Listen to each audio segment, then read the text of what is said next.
हूं आपके साथ हेमंत कुमार और खबरों की शुरुआत बड़ी खबर के साथ अजमेर से बड़ी खबर, जहां पर मुख्यमंत्री भजनलाल शर्मा अजमेर के कायड़ विश्राम स्थली पहुंचे हैं। प्रधानमंत्री नरेंद्र मोदी की कल सभा होनी है, उससे पहले सभा स्थल का जायजा लेने के लिए मुख्यमंत्री भजनलाल शर्मा पहुंचे हैं। कल प्रधानमंत्री यहां पर कायड़ विश्राम स्थली में जनसभा को संबोधित करेंगे। उससे पहले सीएम भजनलाल शर्मा सभा स्थल का जायजा लेने के लिए पहुंचे। बड़ी खबर इस वक्त की, सर्वाइकल कैंसर निःशुल्क वैक्सीनेशन का भी प्रधानमंत्री नरेंद्र मोदी शुभारंभ करेंगे। कल कायड़ विश्राम स्थली की धरती से 16,600 करोड़ के विकास कार्यों का लोकार्पण शिलान्यास किया जाना। 21,800 युवाओं को नियुक्ति पत्र, कंपनी का कार्यक्रम नियुक्ति पत्र सौंपे जाएंगे, दिए जाएंगे। और केंद्रीय कृषि मंत्री भागीरथ चौधरी, जल संसाधन मंत्री सुरेश रावत भी यहां पर मौजूद रहे। प्रधानमंत्री की कुर्सी के साथ ही मंच की व्यवस्थाओं को भी देखा। अधिकारियों से मंच के साथ लोगों की व्यवस्थाओं को लेकर जानकारी ली। कल करीब 11 बजे प्रधानमंत्री नरेंद्र मोदी अजमेर पहुंचेंगे, तो राजस्थान की धरती पर प्रधानमंत्री पहुंचेंगे। उससे पहले कार्यक्रम स्थल पर पहुंच करके मुख्यमंत्री भजनलाल शर्मा ने जायजा लिया है, व्यवस्थाओं को देखा है और अधिकारियों को कई निर्देश भी दिए हैं।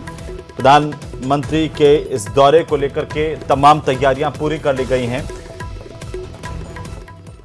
तो वहीं विधानसभा में शुक्रवार को एप्रोप्रिएशन बिल पर बहस का जवाब देते हुए मुख्यमंत्री भजनलाल शर्मा ने कई बड़ी घोषणाएं की है। सीएम ने सरकारी विभागों में 1 लाख की जगह पर 1,25,000 पदों पर भर्ती का कैलेंडर जारी करने की घोषणा की। वहीं मुख्यमंत्री ने कहा कि 4 लाख भर्तियों के संकल्प को पूरा करने के लिए काम कर रहे हैं। अभी 1,43,000 भर्तियां प्रक्रियाधीन है और 1 लाख भर्तियों का कैलेंडर जारी किया गया है। अब 1 लाख पदों की जगह पर 1,25,000 पदों पर भर्ती कैलेंडर जारी करने की घोषणा मुख्यमंत्री की तरफ से की गई है। हमारी सरकार नागरिकों के समावेशी सामाजिक विकास एवं सामाजिक सुरक्षा प्रदान करने के लिए प्रतिबद्ध है। इसी भावना के साथ विशेष योगजन, वृद्ध, विधवा, एकल नारी, लघु सीमांत कृषकों को देय सामाजिक सुरक्षा पेंशन में आगामी वर्ष 150 रुपये की बढ़ोतरी करते हुए 1,450 रुपये मासिक तक किए जाने की घोषणा करता हूँ। मैं जनभावनाओं को देखते हुए माउंट आबू का नाम आबूराज, माउंट आबू का नाम आबूराज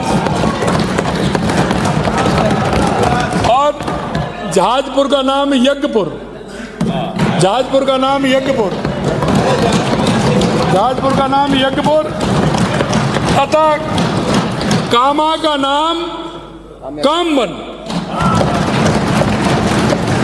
करने की घोषणा करता हूं। प्रदेशवासियों के अमन चैन को सुनिश्चित कर कानून व्यवस्था सुदृढ़ करने तथा अपराध नियंत्रण करने हेतु कड़ी एवं तुरंत कार्रवाई करने के लिए हमारी सरकार कटिबद्ध है। इसी क्रम में व्यवस्था को और अधिक चाक चौबंद करने की दृष्टि से थानों व गश्ती दलों को डायल 112-100 से जोड़ते हुए इनके लिए चरणबद्ध रूप से 1,250 वाहन तथा 2,500 नपरी उपलब्ध कराए जाने प्रस्तावित है। तो विधानसभा में आज मुख्यमंत्री ने कई बड़े ऐलान किए हैं, जिनमें से 5,000 आदिवासी युवाओं को उद्योग के लिए ब्याज मुक्त कर्ज देने, सामाजिक सुरक्षा पेंशन 125 रुपए से बढ़ाकर के 1,425 रुपए प्रतिमाह करने की घोषणा मुख्यमंत्री ने की है। 2,500 दिव्यांगों को फ्री स्कूटी का वितरण किया जाएगा। जी राम जी स्कीम में मजदूरों को हर हफ्ते पैसा मिलेगा। सभी किसानों को सोलर प्लांट के लिए स्थानीय स्तर पर लैंड यूज चेंज की अनुमति देने की भी बात कही गई है। गेहूं पर 150 रुपए बोनस, खरीद 2,735 रुपए प्रति क्विंटल और मिसिंग लिंक सड़कों पर 500 करोड़ रुपए अतिरिक्त खर्च करने की घोषणा मुख्यमंत्री ने सदन में की है। बिजली तारों को अंडरग्राउंड करने के लिए 100 करोड़ रुपए खर्च करने का ऐलान किया गया। पंचायतों को 9,200 करोड़ रुपए दिए जाएंगे। बालोतरा में स्किल डेवलपमेंट हब बनेगा। 300 नई रोडवेज बसें खरीदी जाएंगी। रिम्स में अधिकतम अनुदान 50 लाख से बढ़ाकर के 1 करोड़ रुपए का होगा। तो ये बड़ी घोषणाएं जो आज मुख्यमंत्री भजनलाल शर्मा की तरफ से विधानसभा में की गई।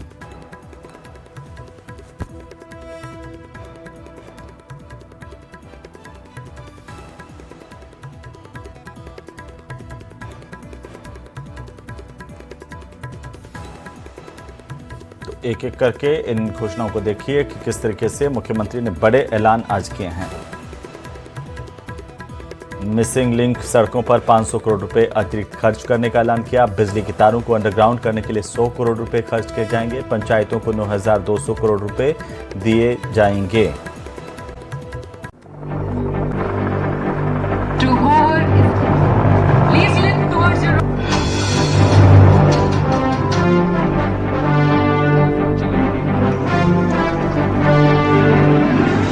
रेगिस्तान के आसमान में रण, डिकॉय से धोखा, ड्रोन से दुश्मन ध्वस्त, वायु शक्ति से दुश्मन नेस्तनाबूद।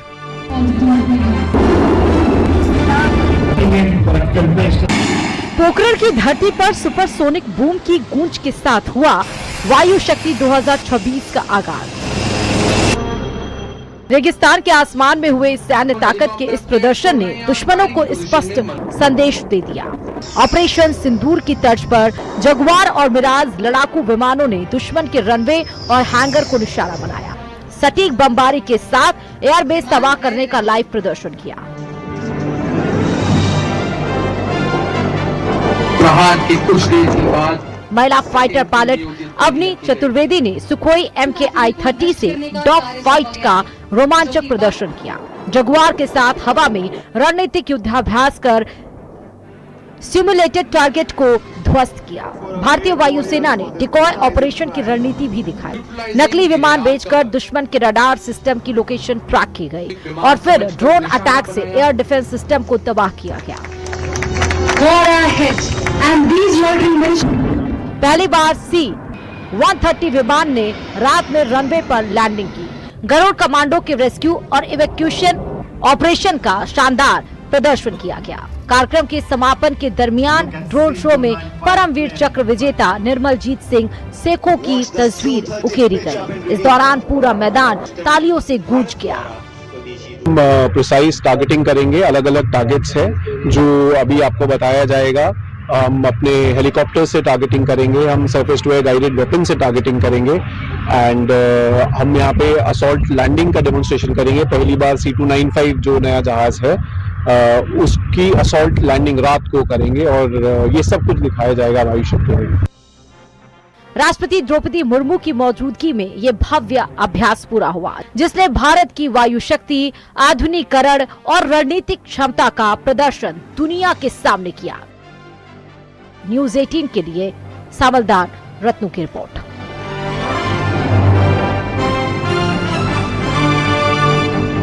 इस वक्त की बड़ी खबर है, बाणगंगा नदी के पास में आग लगी है और नदी के पास स्थित पेड़ पौधों में आग लगने की जानकारी है। मौके पर दमकल की गाड़ियां पहुंची। काफी बड़े इलाके में ये आग फैलना बताया जा रहा है।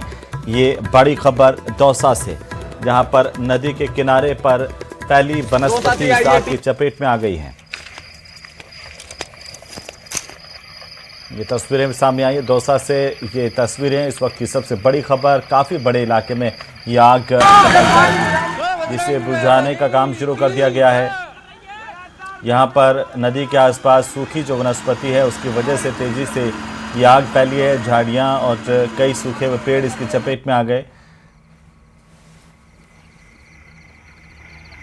आग पहुंचा रही है ये हमारी दौसा से आई है टीम।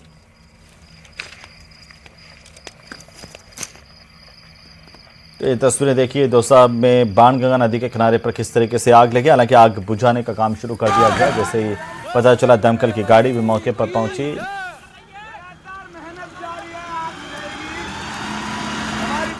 और इसी बीच इस वक्त की सबसे बड़ी खबर और दुखद खबर है, नेता प्रतिपक्ष टीकाराम जूली की माताजी का निधन होने की दुखद जानकारी सामने आ रही है।